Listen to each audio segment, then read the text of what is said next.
आपका फिर से स्वागत है। और आज जो चर्चा होने वाली है वो चर्चा मैं करने वाला हूँ इग्नू पर कि इग्नू सही है या नहीं। इग्नू में एडमिशन लेना, जो भी विद्यार्थी इग्नू में एडमिशन लेना चाहते हैं वो क्या IGNOU is a best option और नॉट। तो इस बारे में आज मैं चर्चा करने वाला हूँ। और इसमें इसमें मैं पहले ये इसमें मैं सारी चीज़ों को बताने वाला हूँ कि इग्नू में क्या क्या खराबियाँ हैं और क्या क्या इससे बेनिफिट है, और क्या क्या इससे जो भी चीज़ें हैं, मतलब कि हर चीज़ें के बारे में मैं चर्चा करने वाला हूँ। और इग्नू की इस्टेब्लिश कैसे हुई थी, ये किसके लिए ज़्यादा सही होगा, और कौन से विद्यार्थी हैं जो सब्जेक्ट लेना चाहते हैं और किन के लिए ज़्यादा ये सही नहीं होगा, और क्या क्या खामियाँ हैं इसमें, सारी चीज़ों के बारे में हम लोग बात करते हैं। और चलिए शुरू करते हैं। अगर वीडियो अच्छा लगा तो आप लोग शेयर करना, और ख़राब लगे तो कोई बात नहीं। तो बाकी देखते हैं। देखो इग्नू जो है, इग्नू का इस्टेब्लिश जो हुआ था वो हमारा हुआ है तुम्हारा 1985 में। ठीक है, 1985 में बाकायदा इग्नू एक्ट आया था हमारा। तो इग्नू एक्ट हमारा गवर्नमेंट ऑफ इंडिया ने पास करवाया था। ठीक है, तो इग्नू एक्ट के तहत में, ठीक है, इग्नू एक्ट 1985, ठीक है, 1985 में ये हमारा आया था। तो इग्नू एक्ट के तहत में इग्नू की स्टैब्लिश हुई है बाकायदा। ये कॉन्स्टिट्यूशनल बॉडी, ये हमारा रेजोल्यूशन ला के इसको पास करवाया गया है। तो ये है, इसमें कहा था कि जो इग्नू होगा, इग्नू को कंट्रोल करेगी सेंट्रल गवर्नमेंट। ठीक है, ये सेंट्रल यूनिवर्सिटी है, सेंट्रल गवर्नमेंट करेगी। इसका जो उद्देश्य ये था कि वैसे बच्चे जो कि दूर दराज होते हैं, या फिर स्पेशली लड़कियां जो होती हैं, शादी हो जाता है, घर से बाहर निकलने को नहीं दिया जाता है, और या फिर जो गांव में बिल्कुल ही वैसे जगह पर रह रहे हैं जहां से आना जाना पॉसिबल नहीं होता है, जहां पर रेगुलर कॉलेज करना पॉसिबल नहीं होता है, उन सभी बच्चों के लिए ये एक यूनिवर्सिटी ऑप्शन की तरह खोला गया था, कि पूरे इंडिया में, इंडिया लेवल पर खोला गया ताकि सब लोग यहाँ पर पढ़ाई कर सकें। ठीक है, तो ये काफ़ी अच्छा ऑप्शन है उन लोगों के लिए जो कि रोज़मर्रा का काम करते हैं और जिनको डिस्टेंस से इनको लर्निंग चाहिए, यानी कि जो रेगुलर कॉलेज नहीं अटेंड कर सकते, उसके लिए इग्नू एक अच्छा ऑप्शन है। लेकिन इग्नू में क्या क्या खामियां हैं वो एक उन सभी लोगों को फ्रस्ट्रेट कर देती है। ठीक है, अब क्या क्या खामियां वो मैं तो आपको बताता हूँ। चलो एक एक करके हम लोग सारी चीज़ों को डिस्कस कर रहे हैं, तो वो देखते हैं। अब आते हैं कि सबसे पहला जो हमारा है कि इग्नू इग्नू की बात करते हैं। तो इग्नू का हमारा जो है कैंपस, ठीक है, देखो व्हाट इज इग्नू। इग्नू को मैंने बता दिया कि इग्नू क्या है, एक ओपन डिस्टेंस वाला है। ठीक है, तो इग्नू हमारा क्या है, डिस्टेंस है। यहाँ पे कोई भी रेगुलर कोर्स नहीं होते हैं। जो क्लासेस हो जाती हैं वो प्रैक्टिकल की क्लासेस या कुछ कुछ क्लासेस आपका ये 4 या 5 क्लासेस आपको करवा देती हैं कुछ कुछ के, जो कि आपकी स्टडी सेंटर से आपको पता करके रखना पड़ेगा। और वो आप क्लासेस 2 घंटे के या 3 घंटे के जो भी हो, वो आपको 4-5 क्लासेस कम से कम करवा देती है, जिससे कारण आपको थोड़ा सा ओवरव्यू ऊपर ऊपर सब्जेक्ट के बारे में नॉलेज हो जाए। तो वैसा ये लोग करवा देते हैं। ठीक है, वो चीज़ें हैं। कैंपस जो है, कैंपस देखो इसका क्या है कि जो आसपास के जो कॉलेज होते हैं, जहाँ जहाँ ये अपना सेंटर खोल कर रखा हुआ है, वो उसी कॉलेज में के स्टडी सेंटर से अपना कांटेक्ट बनाती है, वहीं के प्रोफेसर को अपॉइंट कर लेती है, और उसके बाद वहाँ इग्नू का सेंटर खोल देती है। सभी लोग वहाँ पर आराम से पढ़ाई करते हैं। ठीक है, तो वो उनका सेंटर रहता है। तो स्टडी सेंटर रहता है, एक आपका रीजनल सेंटर रहेगा जिसको आरसी हम लोग बोलते हैं। तो आरसी में आप जाकर सारे अपना डॉक्यूमेंट है, सब चीज़ वही बाकायदा वो उस क्षेत्र का संरक्षण करता है, सब चीज़ संभालता है। तो उस तरह से होता है। इसका जो हेड है ना, हेड क्वार्टर जो है वो आपका मैदानगढ़ी, ठीक है, साकेत दिल्ली में है। ठीक है, ये दिल्ली में इसका मैदान है, और इसका कैंपस बहुत ही बड़ा है। ठीक है, एक बार मैं कोशिश करूंगा इससे कैंपस को पूरा का पूरा आपका एक ब्लॉग बना कर दिखा दूं। तो वो कैंपस बहुत बड़ा है, काफ़ी सुंदर सा कैंपस है।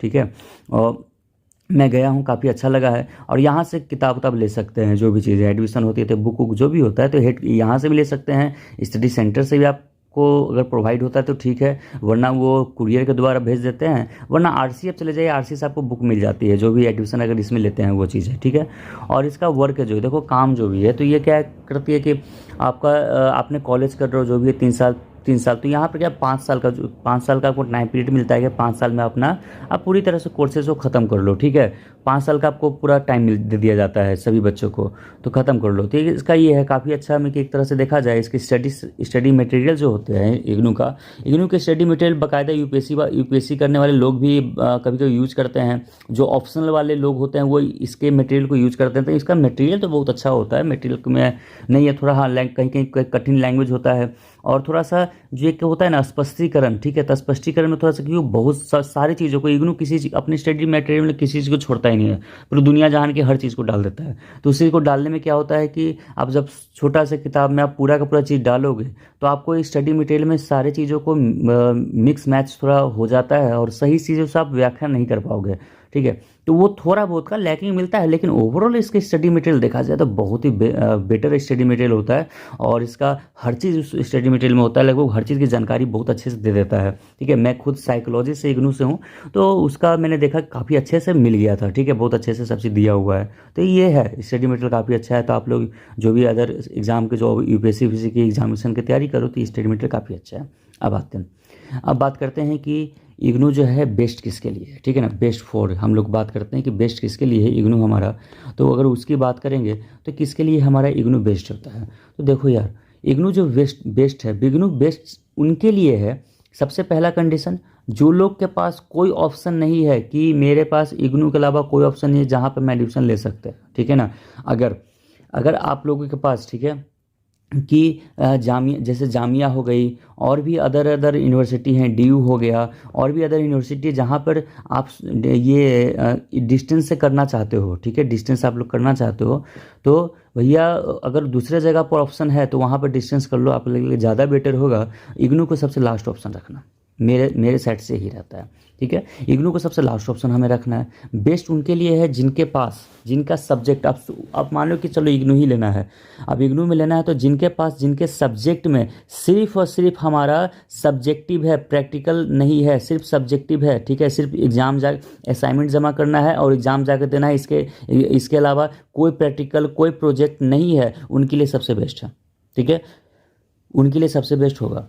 ये है हमारा, ठीक है। अगर किसी भी व्यक्ति का उसके सब्जेक्ट में प्रैक्टिकल आता है, जैसे कि साइकोलॉजी है, साइकोलॉजी में प्रैक्टिकल आते हैं, इंटर्नशिप आता है, प्रोजेक्ट आता है, भैया उनके लिए मैं पहले मना करता हूँ कि इग्नू मत लेना, वरना पछताओगे। इंटर्नशिप तो हो जाएगा, चलो ठीक है, प्रोजेक्ट वाले में पछताओगे, क्योंकि कोई भी हेल्प नहीं करने आता है, कोई टीचर हेल्प नहीं करता है, बाहर के टीचर्स को आपको लाना पड़ता है, और बाहर के टीचर जब आते हैं तो आपसे पैसा अच्छा खासा चार्ज करते हैं, बहुत ज़्यादा प्रॉब्लम होता है। एक तो स्टडी सेंटर पर जाओगे तो आपके एकेडमिक काउंसिल कौन है, जो कि टीचर हैं, वो उसके बारे में भी पता नहीं चलता है। बहुत सारे स्टडी सेंटर पर आप पूछते रह जाओगे, बहुत ज़्यादा फ्रस्ट्रेट है इसमें।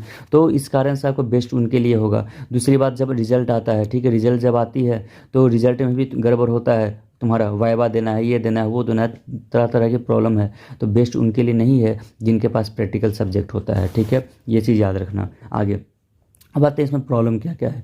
प्रॉब्लम देखो, सबसे पहला डिस्टेंस ही प्रॉब्लम है। अगर आप किसी भी प्राइवेट जॉब में जाते हो या कहीं जॉब में, गवर्नमेंट तो नहीं इस तरह से करता है, लेकिन कोई इंस्टीट्यूट भी होती है जो पढ़ाती है, ठीक है, आप हायर डिग्री के लिए भी जाते हो तो वहाँ पर अगर देखते हो कि वो डिस्टेंस से है ना, तो आपको लेने से पहले ही मना कर देता है। आप प्राइवेट इंस्टीट्यूट में जाते हो, अगर आप डिस्टेंस से हो ना, तो आपको पहले वो दिमाग में लोग बैठा कर रखते हैं कि डिस्टेंस वाले बच्चे पढ़ने वाले होते नहीं हैं, वो फेल्योर होते हैं, वो जाकर ऐसे ही जाकर सिर्फ डिग्री पूरा करते हैं, नाम के लिए डिग्री पूरा करते हैं, क्योंकि रेगुलर उनका कोई प्रैक्टिस नहीं रहा है। तो उनका मानना यही है कि रेगुलर प्रैक्टिस नहीं रहा है, तो इस कारण से उनके पास नॉलेज नहीं है, उनके पास कोई प्रैक्टिकल नॉलेज नहीं है, तो वो पढ़ने में बिल्कुल ही गधे होते हैं, तो उनको नहीं लेना है। ये दिमाग में बैठा कर रखते हैं, ठीक है, जो सारा गलत है। ऐसा नहीं कि सारे बच्चे गधे होते हैं, कुछ इंटेलिजेंट बच्चे होते हैं जो कि मजबूरी बस उनको इग्नोर लेना पड़ता है, लेकिन वो लोग सामने वाली चीज़ बात को समझते नहीं है, ठीक है। तो वो एक प्रॉब्लम हो जाता है। अगर रेगुलर कोर्स ले रहे हो तो रेगुलर कोर्स ले लो, डिस्टेंस मत लेना, यही चीज़ है। अगर कोई ऑप्शन नहीं बचता है तब जाकर डिस्टेंस लेना, डिस्टेंस में भी इग्नू सबसे लास्ट ऑप्शन रखना। बाकी जो आपके आसपास जो कॉलेज है वहाँ पर पहले पता कर लो, ठीक है, होता है तो बहुत अच्छा, सही है, ठीक है, ये चीज़ें हैं।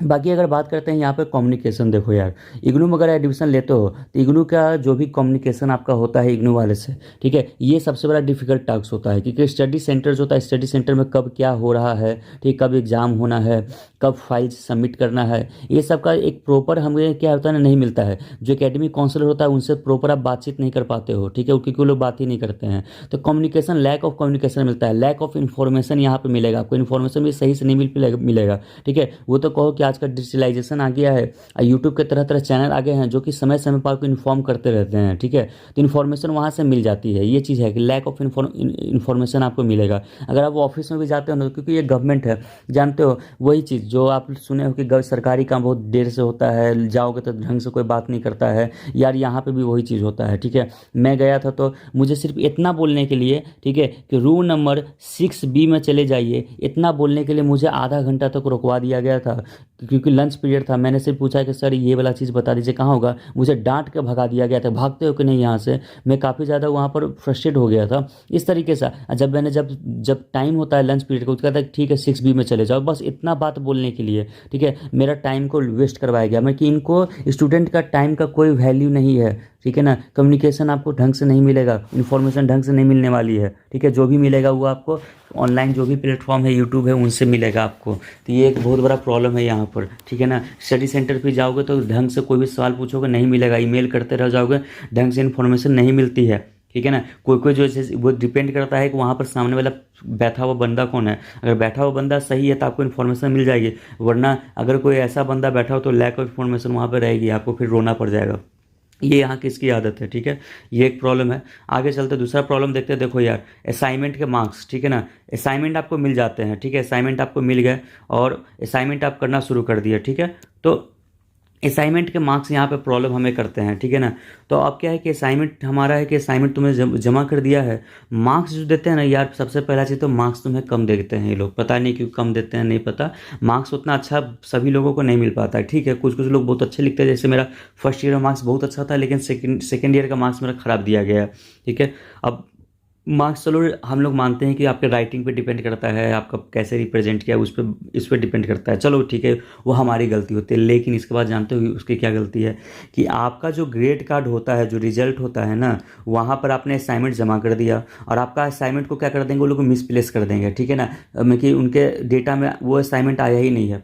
यानी कि मार्क्स चढ़ाने वाले के पास यहाँ पे गलती क्या है, या तो फाइल हमारा खो देते हैं ये लोग, ठीक है, फाइल इधर उधर कर देते हैं, या तो हमारा फाइल होकर चेक हो जाता है, चेक होने का जो मार्क्स जाता है ना, तो मेरा मार्क्स ही नहीं चढ़ाते हैं और उसके बाद वो पेपर को इधर उधर कर देते हैं। उसके बाद आप बोलते रह जाओगे तो नहीं होगा। ऐसा मैं इग्नू के आरसी सेंटर पर गया, बहुत सारे बच्चों का 2 साल का, मेरा एक फ्रेंड है उसके जानते हो 2 साल से असाइनमेंट के मार्क्स नहीं आया है, वो सारे एग्जाम में पास कर गया है, लेकिन सिर्फ उसका डिग्री इसलिए रुका हुआ क्योंकि असाइनमेंट के उसका मार्क्स नहीं चढ़ाया गया है। वो पिछले 1 साल से कंप्लेन करके बैठा हुआ है, ठीक है। 1 साल से वो कंप्लेन करके बैठा है कि मेरे फर्स्ट ईयर और सेकेंड ईयर के असाइनमेंट के मार्क्स अभी तक नहीं चढ़े हैं, ठीक है। मेल के द्वारा कंप्लेन किया गया है, ठीक है।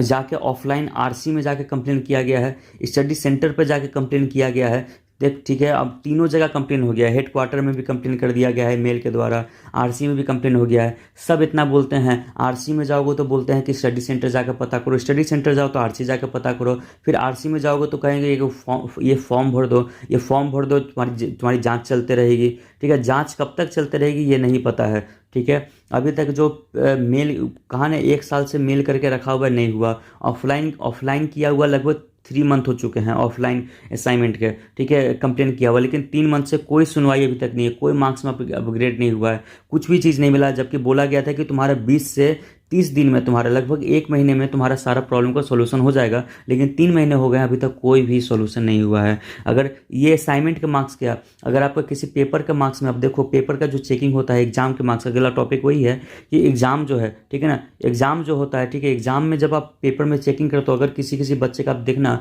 मैं एक यूट्यूब का चैनल बताता हूँ AH हेल्पलाइन, ठीक है, वो सारा मार्क्स का बताया हुआ है पूरा प्रूफ के साथ।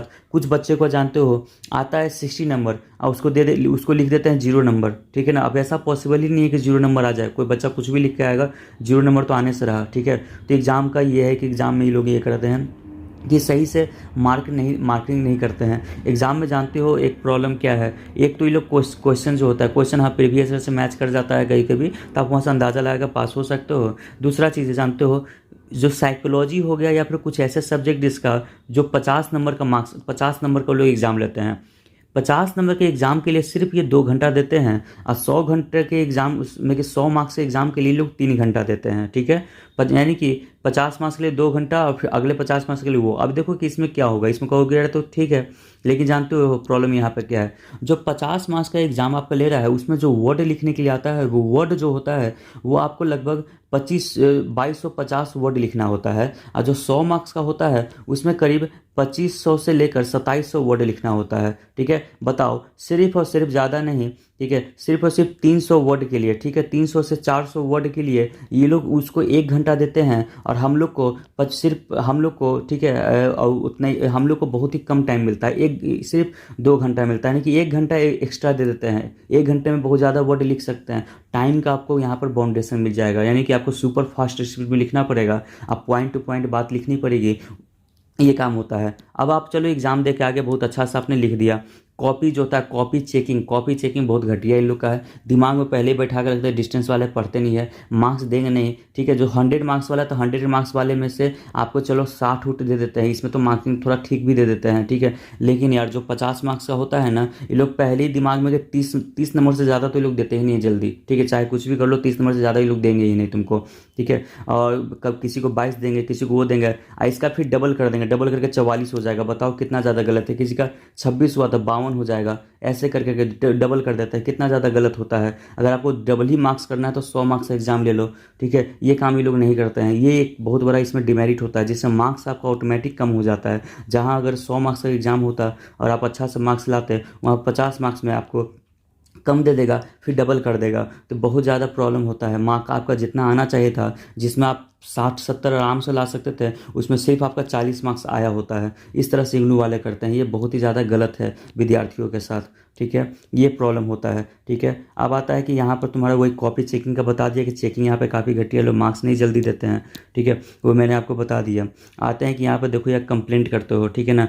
कंप्लेंट एक्शन में तुम्हारा वही मैंने बताया कि सुनवाई जल्दी नहीं लेते हैं ये लोग, ठीक है। किसी किसी का सुनवाई बहुत जल्दी देते हैं, डिपेंड करता है आरसी पर भी, आरसी आपका कौन सा है। अगर आरसी बहुत अच्छा है तो आपका आरसी बहुत अच्छा से हो जाएगा। ये एक चीज़ चलते हैं। आगे आता है कि किन के लिए सही नहीं है, मैंने बता दिया कि भैया उनके लिए बिल्कुल ही सही नहीं है। जो बच्चे का प्रैक्टिकल सब्जेक्ट अगर उसमें होने वाला है, उसके सब्जेक्ट में अगर प्रैक्टिकल कुछ भी आता है, थ्योरी नहीं है, थ्योरी के साथ प्रैक्टिकल है, तो भैया मत लेना, ठीक है। पहले ये जैसे कंप्यूटर का सब्जेक्ट हो जाता है, साइकोलॉजी जैसे सब्जेक्ट हो जाता है, साइंस का कोई भी सब्जेक्ट हो जाता है, ये सब सब्जेक्ट इग्नू में लेकर मत आना यार, मत लेना, बहुत पछताओगे, ठीक है। वो चीज़ मेरे टाइप से है, मेरा पॉइंट ऑफ व्यू अगर जानना चाहोगे, माई सजेशन यही है कि इग्नू सबसे लास्ट ऑप्शन रखना। इग्नू फर्स्ट ऑप्शन, डिस्टेंस में फर्स्ट ऑप्शन मत रखना है इग्नू। अपने आसपास के सारे इंस्टीट्यूट को पता कर लो कहाँ से आपको डिस्टेंस और ज़्यादा अच्छे से पढ़ाते हैं, वहाँ सबसे पहले डिस्टेंस लो। रेगुलर कोर्स सबसे बेस्ट रहेगा, अगर रेगुलर कोर्स में नहीं ले सकते हो, डिस्टेंस का ही देखना है तो DU है आपके पास, जामिया है, ये सब चीज़ें ये हैं। बाकी और भी इंस्टीट्यूट है, हिमालय यूनिवर्सिटी है तुम्हारा, वो सब पता कर लो यार, ठीक है। बाद में डिस्टेंस, बाद में इग्नू के पास आना, वरना बहुत ज़्यादा अभी क्या है कि इस साल का कोरोना के कारण इन लोग लेट कर दिए हैं, जानते हो। मेरा 2 साल का कोर्स को 3 साल में बदल दिए हैं, और अभी तक मेरा रिजल्ट नहीं आया है। बहुत सारा वैकेंसी का मैं फॉर्म नहीं भर सकता हूँ, क्यों? क्योंकि ये अभी तक इन्होंने रिजल्ट डिक्लेयर नहीं किया है, ठीक है। रिजल्ट इतना ज़्यादा स्लो किया हुआ है, उसका फिर मार्कशीट लेने जाओ तो उसका अलग से प्रॉब्लम, मेरे बहुत झमेला है यार यहाँ पर, ठीक है ना। तो वो चीज़ें हैं, ठीक है। तो सबसे लास्ट ऑप्शन रखना है इग्नू। मैं इग्नू में किसी को भी सजेस्ट नहीं करूँगा, मेरे साइड से तो बिल्कुल भी सजेशन नहीं है। बाकी लोग कोई सजेस्ट करेंगे वो अलग चीज़ है, लेकिन जिस लोगों ने इग्नू से पढ़ाई किया है, मेरे जानकारी में कोई भी व्यक्ति मुझे इग्नू में एडमिशन लेने के लिए कभी नहीं बोलता है। सब कहता है इग्नू में एडमिशन मत लो, ठीक है। यहाँ तक कि सोशल वर्क से मेरी एक सिस्टर ने करके रखा है, उन्होंने भी मुझे पहले बोला था कि इग्नू मत लो, लेकिन मेरे पास कोई ऑप्शन नहीं बचा था, मेरे पास लास्ट ऑप्शन इग्नू था, इस कारण से मुझे इग्नू लेना पड़ा था, ठीक है। उन्होंने भी मना किया था, तो भैया यही प्रॉब्लम है, मत लेना। बाकी आप लोग और चीज़ें देख लो, अभी बहुत सारा फॉर्म आया हुआ है, ठीक है। फॉर्म भरो और अच्छे से एग्ज़ाम दो आप लोग, ठीक है, अच्छे से पढ़ो। और मेरे साइड से जितना प्रॉब्लम था, मैंने सभी चीज़ों को इग्नू के बारे में जितना मुझे पता था, मैंने आप लोगों को सभी चीज़ें बता दिया है, ठीक है। बाकी वीडियो अगर अच्छा लगा तो शेयर कर दो, और मेरी जानकारी अगर अच्छी लगी तो बाकी लोगों को शेयर करो, ताकि बच्चे डाइवर्ट ना हो पाए और बच्चों को जो भी प्रॉब्लम आने वाले पहले से उनको पता हो जाए, ठीक है। ये सब चलो ठीक है, धन्यवाद, थैंक यू।